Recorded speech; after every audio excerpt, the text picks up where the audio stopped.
लगातार कई घरों पे बुलडोजर चलाया गया, लेकिन अब सुप्रीम कोर्ट ने बोल दिया कि कानूनी तौर पे गलत है। इसके बारे में अब बात की जाएगी, गाइडलाइन जारी करी जाएगी। क्या कहना है? ले रहा है, दुरुस्त है। हम तो बहुत पहले से इस बात को मांग कर रहे थे कि कहीं भी कोई भी एक दिन में अभी। Thank you ma'am. Mister Sharma. Yes, thank you ma'am. तो उसके बाद हम तो शुरू से इस बात को उठा रहे थे कि जैसे ये बुलडोजर कार्रवाई जो है गलत है। संविधान के किसी पन्ने में, किसी अनुच्छेद में कहीं नहीं है। जहाँ मेंशन है वो नगर पालिका के जो चुनाव होते हैं, नियम कायदे कानून, उसमें होता है। आपने किसी ने घर बनाया, अवैध जमीन पे बनाया, अवैध नक्शा पास करा के बनाया, तो उसके ऊपर बुलडोजर चलने योग्य है। क्योंकि आपने नक्शा पास नहीं कराया तो जाहिर सी बात है गलत चीज़ को हम सपोर्ट नहीं करेंगे। लेकिन ये अभी ये पीछे से लगातार परिपाटी देखने को मिल रही थी। आज बंदा अभियुक्त हुआ या उसका नाम आया किसी भी माहौल में, और खास तौर से जबकि वो विधर्मी हो। विधर्मी का मतलब सीधा सीधा मुसलमान बताता हूँ मैं लोगों को, साफ बात है। क्योंकि अधिकांश 80 से 90% बुलडोजर उन्हीं के घरों पे चले हैं। जहाँ नाम आया कि मुसलमान है, विधर्मी है, इमीडिएट अगले दिन उसके घर पे बुलडोजर चला दिया जाता था। तो ये कार्रवाई गलत थी। सुप्रीम कोर्ट ने इस पर संज्ञान लिया, बहुत अच्छा लगा। कम से कम सुप्रीम कोर्ट पे एक अच्छी गाइडलाइन शुरू करे इस पे, तो देश में कम से कम सुशासन होगा जी। लेकिन ये भी सवाल उठ रहा है कि जैसे कोई अपराधी साबित होता है उसके बाद ही कैसे अवैध जमीन पता चल जाती है? वही तो हम शुरू से इस बात को कह रहे हैं ना कि आज उसके ऊपर अपराधी साबित भी नहीं होता। वो तो सिर्फ अपराध का आरोप लगता है कि फलाने आदमी ने आज ये अपराध करा था। ना उस पर जांच होती, ना कार्रवाई होती, ना मामला कोर्ट में जाता, कुछ नहीं होता। अगले दिन आता है जी उसके घर पे बुलडोजर चला दिया। क्यों? क्योंकि उसका निर्माण अवैध था। जब से आप सो रहे हो, जब से सालों साल से आप सो रहे हो, उसके मोहल्ले में और मकान बने पड़े हैं, अड़ोस पड़ोस में मकान बने पड़े हैं, उनके ऊपर कोई कार्रवाई नहीं। और नगर पालिका के हिसाब से भी एक सिस्टम होता है, अगर कहीं भी कोई आपको अवैध प्रॉपर्टी दिखाई देती है उस पर नोटिस जारी होता है। आपने इलीगल बनाई है, इलीगल कंस्ट्रक्शन है, या आपने एनक्रोचमेंट करके बनाई है, इसका जवाब दो। बदले में जवाब दिया जाता है। उस जवाब से नगर पालिका संतुष्ट होती है तो ठीक है। छोटा मोटा अवैध निर्माण होता है तो उसको जुर्माना लगा के पारित कर दिया जाता है। पूरी कानूनी कार्रवाई है। उसके बावजूद भी अगर वो गलत ठहराया जाता है तो फिर उसको नोटिस जाता है कि अब आपका ये अवैध निर्माण जो है इसको हम गिराएंगे। उसमें ये कहीं नहीं होता कि आप अभियुक्त हो तो आपको फौरन गिरा दिया जाएगा। पीछे लगातार आपने देखा तमाम बिल्डिंग एक मिनट, एक दिन के अंदर ही आज नाम आया बंदे का कि ये अभियुक्त है इस मामले में, या इसने ये अपराध करा है, अगले दिन उसका पूरा घर जमींदोज कर दिया गया। और सबसे बड़ी बात है, काम करा है तो किसी एक ने, परिवार में अगर 6 लोग हैं उसमें से एक अभियुक्त है तो बाकी 5 लोगों का क्या कसूर है? उनका आशियाना आप छीन लेते हो, उनको कहाँ सड़क पे छोड़ देते हो। तो ये चीज़ तो गलत थी, गलत परिपाटी चलती आ रही थी। तहे दिल से धन्यवाद सुप्रीम कोर्ट का कि इस मामले में उसने संज्ञान लिया। जैसे अभी उसने कलकत्ता मामले में सुओ मोटो लिया था, लेकिन इस मामले में सुओ मोटो ना लेके, सुओ मोटो होता है स्वतः संज्ञान, अपने आप ना लेके कम से कम PIL दाखिल हुए, उनके ऊपर संज्ञान तो लिया। तो शुरुआत करते हैं अच्छे सुशासन की भारत में।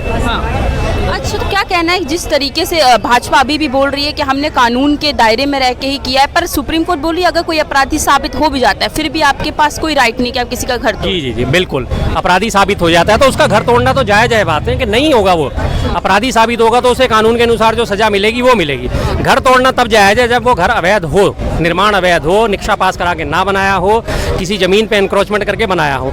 और दूसरी बात, अगर वो कल को बेकसूर निकला तो ये बात सुप्रीम कोर्ट ने भी उठाई। ये बात हम पहले से उठा रहे थे कि कल को जिसका आपने घर तोड़ा अगर वो निर्दोष निकला तो क्या आप उसके सारे घर की भरपाई करोगे? उसने जो इतने दिन सड़क पे रह के काटे उसकी भरपाई करोगे? नहीं कर पाओगे ना। इसीलिए तो कानून बनाया गया है कि हर चीज़ को देखभाल करके, हर चीज़ जब तक पूरी तरह साबित ना हो जाए, कोई भी व्यक्ति निर्दोष है जब तक उसके ऊपर पूरी तरह दोष साबित ना हो जाए। और एक ही व्यक्ति अगर दोषी है तो बाकी लोगों का क्या उसमें कसूर है? परिवार के बाकी लोगों का तो उसमें कुछ नहीं लेना देना। तो बाकी लोग तो बिना बात की सफर कर रहे हैं ना। ये जबरदस्ती का आतंक बचाने का कार्रवाई थी। लोगों ने इसको बड़ा अप्रिशिएट करा। Yogi model, bulldozer model, bulldozer model, ये नहीं देखा कि लोगों भाई तुम्हारे को नुकसान कितना होगा। अब यही बुलडोजर मॉडल को आप देखें इसका दूसरा रूप, जब गोमती नगर में लगातार अकबरपुर में मकान तोड़े गए थे, 700 घरों पे बुलडोजर चला, तब कैसे इनकी चीखें निकल रही थी लोगों की। और यही वो लोग थे जब पहले किसी के घर पे बुलडोजर चलता था तो बड़े खुश होते थे, हाँ बुलडोजर न्याय है, योगी जी बहुत अच्छा न्याय कर रहे हैं, योगी जी बहुत बढ़िया न्याय कर रहे हैं। जब अपने घर पे बुलडोजर चला तो सबकी चीखें निकल गई। अब ये जब आप परिपाटी त्याल दोगे तो यही कहते हैं ना कि जो दूसरों के लिए गड्ढा खोदता है उसमें वो खुद गिरता है। तो यही परिपाटी कल को आने वाली सरकार हमेशा बदलती है। ऐसा नहीं है कि कोई भी सरकार लगातार चलेगी। कल को जब फिर सरकार बदलेगी, उस सरकार के जो नेता मंत्रीगण होंगे, अधिकारी होंगे, वो पलट के आपके ऊपर ये सारी कार्रवाई करने लगेंगे। फिर आप कहाँ जाओगे बच के? नहीं जा पाओगे ना। तो आप ऐसी परिपाटी क्यों डालते हो? आप ऐसी गलत काम ही क्यों करते हो कि जिसपे आगे आपको चल के बैकफुट पे आना पड़े? पर ये चालू यूपी से हुआ था, पर धीरे धीरे सभी बीजेपी शासित राज्यों में होने लग गया। वही है ना, बीजेपी की तो खासियत है, एक ने शुरुआत करी, पीछे सारे पिछलग्गू जो होते हैं उस पकड़ के चलना शुरू कर देते हैं। एक ने शुरुआत करी बुलडोजर MP में भी पहुंच गया, महाराष्ट्र में भी पहुंचने लगा, हरियाणा में भी पहुंचने लगा। उन्हें यही नहीं लगा बुलडोजर ही न्याय का प्रतीक है। तो भाई सारी अदालतें उन पे ताला डाल दो, संविधान को आप बंद कर दो। जो हमने कहा था शुरुआत से कि संविधान के हत्यारे हैं ये लोग, तो सही बात है, संविधान के हत्यारे इन्होंने अपने आप को साबित कर दिया। संविधान के किसी भी अनुच्छेद में, किसी भी परिच्छेद में, IPC की किसी भी धारा में बुलडोजर न्याय का तो व्याख्या ही नहीं है, तो ये तो लगातार उसको तोड़ मरोड़ के पेश कर रहे हैं। तो इसलिए हम इन्हें कहते हैं संविधान के हत्यारे हैं ये लोग, संविधान को ना मानने वाले हैं। वो तो शुक्र है इस बार जनता ने साथ दिया, अच्छा खासा इन्हें 400 पार नहीं करा है, नहीं तो आप और हम बैठ के तो खड़े होकर बात भी नहीं कर पा रहे होते।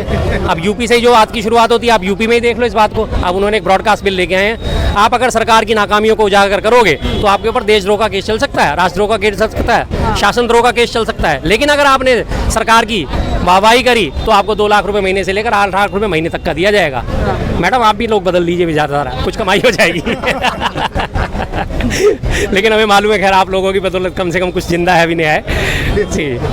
लेकिन इस बुलडोजर को देखने का एक ये भी नजरिया था कि एक खौफ बना रहेगा देश में, तो लग रहा है सही तरीका था खौफ बनाने का? नहीं जी नहीं, ये कोई सही तरीका नहीं था। खौफ बनाने के लिए हमारा संविधान बहुत मजबूत है। सारी संविधान में सारी धाराएं मौजूद है। धारा 302 है हत्या के लिए, धारा 307 है अटेम्प्ट ऑफ मर्डर के लिए 7 साल की कम से कम सजा है, धारा 302 में आजीवन उम्र कैद की सजा है। सारा हमारा कोई संविधान कोई लचर संविधान नहीं है, कानून कोई कम नहीं है। कानून में सारी धाराएं मौजूद हैं, हर चीज़ में, छोटी सी छोटी घटना से लेकर बड़ी से बड़ी घटना तक के लिए संविधान अगर आप ढंग से लागू करोगे, ढंग से उसके ऊपर कार्रवाई करोगे तो खौफ यही काफ़ी होता है। झपटमारी में भी 2 साल की सजा है, लेकिन कितनों को मिलती है? आज ही मैं अखबार में न्यूज़ पढ़ रहा था, झपटमारी के केस होते हैं, दर्ज होते हैं, पुलिस केस दर्ज करती है और उसके बाद क्लोजर रिपोर्ट लगा के बंद कर देती है। जो पीड़ित होता है, जो रिपोर्ट लिखवा के आता है, उसे पता ही नहीं होता कि उसका केस भी खत्म हो चुका है। बाद में पता चल जाती मेरे केस में तो क्लोजर रिपोर्ट लग गई। किसी को भी खड़ा कर देते हैं कोर्ट में, साहब इसका था, ये पीड़ित था, पीड़ित की पहचान तो जाती नहीं, ये था XYZ, ये बंदा था जी, ये था, अब ये जाता मेरा केस क्लोज कर दिया जाए, केस क्लोज हो जाता है। 3 महीने बाद 4 महीने बाद वो पूछता है जी मेरे साथ झपटमारी हुई थी, उसका क्या हुआ? वो तो केस क्लोज हो गया, क्या हुआ उसमें? कुछ नहीं, अभियुक्त नहीं मिला, कभी दोबारा मिलेगा तो हम उसको ढूंढ के लाएंगे, बस ये कह के केस क्लोज कर दिए जाते हैं। तो अगर उसको ढंग से चला जाए तो एक दिन में अंदर सब कुछ, शासन में इसमें कोई कमी नहीं है। बाबा साहब अम्बेडकर का संविधान जो है हर जगह मजबूत है, हर चीज़ में उसने शक्तियों का बंटवारा करा हुआ है, हर व्यक्ति को उसने अधिकार दे रखे हैं, लेकिन उसको लागू तो ढंग से आप करो। ये बुलडोजर नहीं आया तो कहीं से लागू ही नहीं होता। बुलडोजर है लेकिन कब? जब आपकी संपत्ति वास्तव में इलीगल हो, एनक्रोचमेंट करके बनाई गई हो, तो उसके लिए बुलडोजर का प्रावधान है। लेकिन आप उसे साबित तो करो कि ये चीज़ गलत है, लेकिन आप उसे साबित नहीं करते। आपको पता चला कि फलाने आदमी ने आज प्रदर्शन कर दिया और इसने इस बात करी और नाम उसका अब्दुल है, अच्छा अब्दुल चल बेटा बुलडोजर डाल तेल, फटाफट भाग दौड़ फटाफट, अगले दिन ही बुलडोजर तैयार। और अगर पता चलेगा उसका नाम अजय, बुलडोजर में तेल खत्म हो जाएगा। बुलडोजर के हालांकि लोहे के पहिए होते हैं, लेकिन उसके वो तेल उनका हवा निकल जाएगी, कुछ नहीं होगा। BHU IT रेप केस था बनारस हिंदू यूनिवर्सिटी में, 3 लड़कों ने लड़कियों का रेप केस करा था। उसमें क्या हुआ? आज वो जमानत पा गए 7 महीने बाद। ना उनके घर पे बुलडोजर चला, ना उनके घर पे कुछ हुआ। 2 लड़के जमानत पे बाहर हैं, तीसरे की सुनवाई 7 तारीख की है। हो गया न्याय? हो गया न्याय? नहीं हुआ ना, कोई बुलडोजर नहीं पहुंचा उनके घर पे। क्यों? क्योंकि बीजेपी के थे, वो खुद की पार्टी के थे। और तमाम ये तो पूरी की पूरी लिस्ट भरी पड़ी है। उत्तराखंड का बीजेपी सेक्स रैकेट में पकड़ा गया नेता, यूपी का नेता बीजेपी सेक्स रैकेट में पकड़ा गया, उनके घर पे बुलडोजर नहीं चलेगा। अवैध निर्माण कर लें जितने मर्जी, कोई बुलडोजर नहीं चलेगा। मतलब ही नहीं, आम आदमी के लिए है और खास तौर से विधर्मियों के लिए है, जो इनके हिसाब से इनके पैरामीटर में फिट नहीं होते।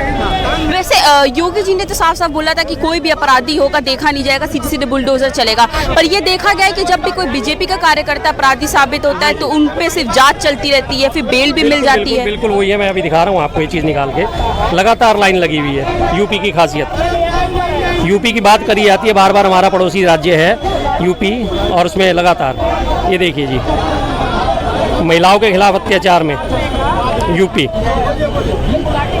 और तो और कारगिल युद्ध में शहीद हुए मैनपुरी के स्मारक, मैनपुरी का जवान था, उसके स्मारक तक पे बुलडोजर चला दिया। क्या ये न्याय का प्रतीक है?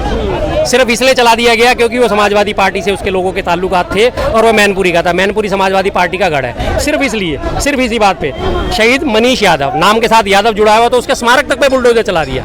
क्या उसने क्या अपराध करा भाई? कारगिल युद्ध में शामिल होकर कोई उसने अपराध करा? उसका स्मारक तक तोड़ दिया गया। और ये देखिए जी, नाम भगवत बोरा, बीजेपी मंडल अध्यक्ष, 13 साल की बच्ची के साथ बलात्कार का दोषी, उसे माला पहना के उसका स्वागत करा जा रहा है। ये बीजेपी की खासियत है। ये रे और लगातार एक से एक भरे पड़े इनके तो कारनामे। ये रे गैंग रेप के 3 आरोपी, 3 में से 2 को जमानत मिल चुकी है, तीसरे को मिलने वाली है 7 तारीख को। इनके घर पे कोई बुलडोजर नहीं पहुंचा आज तक और ना पहुंचेगा, क्योंकि बीजेपी से रिलेटेड है। कोई मतलब नहीं बुलडोजर पहुंचने का। तो मतलब ये साफ, पूरे तरीके से साफ हो गया कि जाति और धर्म देख के ही बुलडोजर चल। बिल्कुल बिल्कुल, ये रहा, इसके घर पे बुलडोजर क्यों नहीं चला? सेक्स रैकेट में भाजपा नेता गिरफ्तार उत्तराखंड का, अभी तक पहुंचा इसके घर बुलडोजर? नहीं पहुंचा, ना पहुंचेगा। सीधी सी बात है। वो अपनी पार्टी का होना चाहिए और अपने धर्म का होना चाहिए। 2 चीजें हैं तो बीजेपी में स्वागत है, तीसरी अगर चीज है तो बुलडोजर तैयार है, बस।